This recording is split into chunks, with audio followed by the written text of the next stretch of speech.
আজকে 4 বার আসছে, সমস্ত পয়সা করে দেওয়া আছে, গত বছর কলেজে এই পয়সা দেয়নি। এইটা আজকে করতে বলো,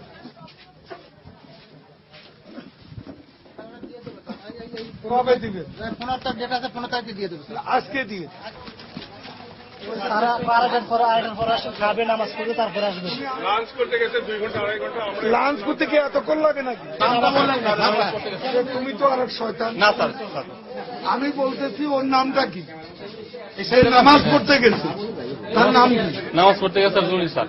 আমি 12টার থেকে এই কাউন্টারে দাঁড়ায় আছি, সমস্ত কাজ করে আছি, খালি এই একটা জন্য। তখন থেকে লাঞ্চে থাকে, এই টেবিলে আমি দেখছি না। 3 বছর অনেক অকাম এখানে সালাল্লাহ দিয়ে মানুষকে কষ্ট দেয়। নামাজ পড়তে কতক্ষণ লাগাচ্ছে? ভাগছে কোথাও তা কোনো কাজে গেছে। আর এখানে দালালের টাকা পয়সা নেওয়ার পথ বন্ধ করতে হবে চেয়ারম্যান। দালাল দিয়ে মানুষের পকেট কাটছে। 500 টাকা আমার অফিসকে দিতে হবে, আর বাদ বাকি 200 টাকা আর কিছু টাকা আমি নেবো। আমি অ্যাকশন নিচ্ছি। আরে এগুলো গেটিজ নামে দালাল আছে, এগুলো হলো সব অপকর্ম।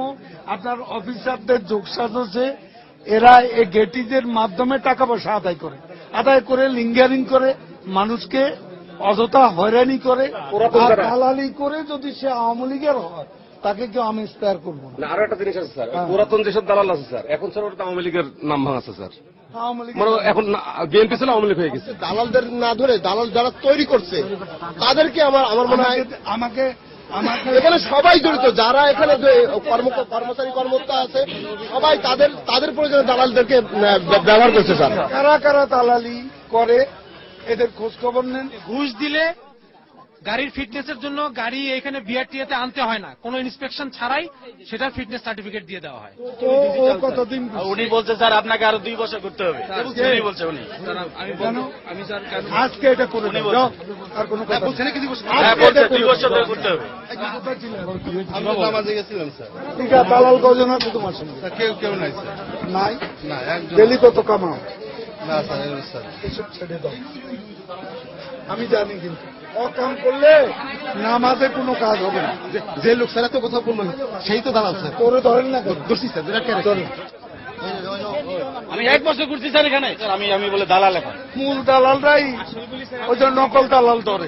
মন্ত্রী সাহেব ভিতরে গেল, উনি বাইরে দাঁড়ায় ছিল, অতর্কিত ভাবে 12 থেকে 13 জন লোক ওনার টেনে আসছে, ভিতরে নিয়ে গেছে।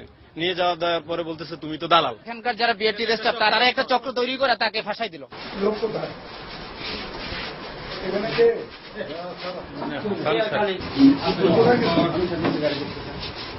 দালালরা কত দেয় তুমি? তারা আমার কোনো রেডিট নেই। সেটা তো আমি জানি, সব খবরদার এগুলো দেশের মানুষের পকেট অপকর্ম কথা দিচ্ছ আমাকে, ঠিক আছে? তা নাহলে কিন্তু আমি একদম চাকরি থেকে টার্মিনেট করার ব্যবস্থা। আমি কিন্তু সবার ব্যাপারে খবর নিচ্ছি। আমার কাছে প্রতিদিন কমপ্লেন হচ্ছে, এখন মোবাইল ফোন। আমার কাজ দেখেন, আমি কথা বলবো না। আমি অ্যাকশনে আসি, অ্যাকশনে থাকতে দিই।